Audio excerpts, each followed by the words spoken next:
আজকে সাধু কোথায়? এখানে একটাও সাধু নেই।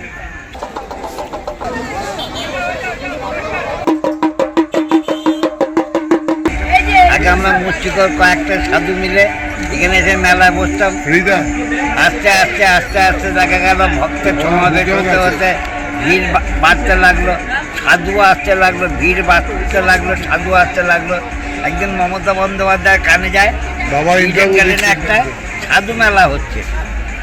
একদিন মমতা এখানে পরিক্রমা করতে আসে, সাধুদের দর্শন করতে আসে। মমতা সাধু হয়ে যায়, তারপরে সাধুদের জন্য থাকার জন্য বাসস্থান করে দেয়, সাধুদের জন্য টয়লেট করে দেয়, সাধুদের বাসস্থানে লাইট লাগিয়ে দেয়, সাধুদের বাসস্থানে কাপড় লাগিয়ে দেয়, সাধুদের জন্য প্রশাসনের বন্দোবস্ত করে দেয়, সাধুদের জন্য মেডিকেল টিম এখান থেকে 50খানা, যাতে কোনো সাধু অসুস্থ হলে অ্যাম্বুলেন্সে করে নিয়ে যায়, এখানে ফায়ার ব্রিগেডের বন্দোবস্ত করে দেয়।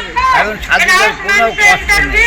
আজকে তাদের আশীর্বাদে তারা যত বড় হবে ততই তো সাধুর গৌরব। সাধুকে সাধু হচ্ছে সাদা, সাধু হচ্ছে সৎ, সাধু হচ্ছে ত্যাগের প্রতি, সাধু কোনো টাকা পয়সা চায় না, সাধু আসে ভক্তের মঙ্গল করতে।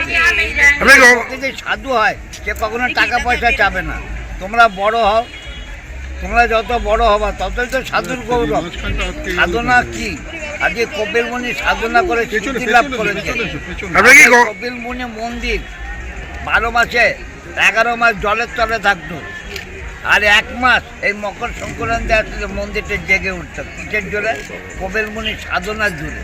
আজকে সাধনায় সিদ্ধি লাভ করেছে, যার জন্য সাধুরা আছে এখানে সাধনা করতে। আজকে সাধু কোথায়? এখানে একটাও সাধু নেই। সাধু সাধু দাড়ি টেনে ছিটছে, সাধু সাধু জড়ি টেনে ছিটছে, সাধু সাধুর মালা টেনে ছিটছে। কি সাধুর পরিচয়? আজকে সাধুকে জানো? সাধু একজনই, সেটা হচ্ছে সূর্যদেব। এই সাধুদের বাবা হচ্ছে কে? দেবাদেব মহাদেব।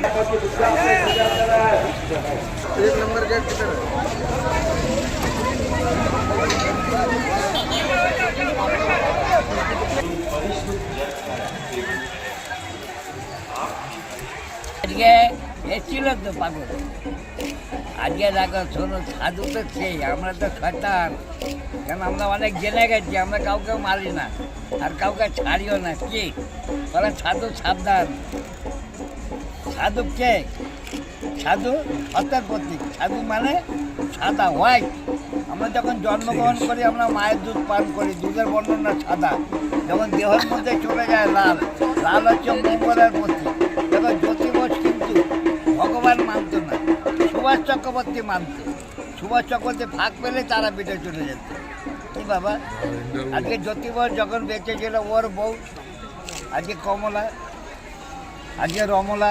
আজকে রমলাকে জ্যোতি বোসের বউ, কমলাকে সুভাষ চক্রবর্তী বউ। এখন বেঁচে আছে, সুভাষ নেই। তবে সুভাষ ভালোবাসতো আমার।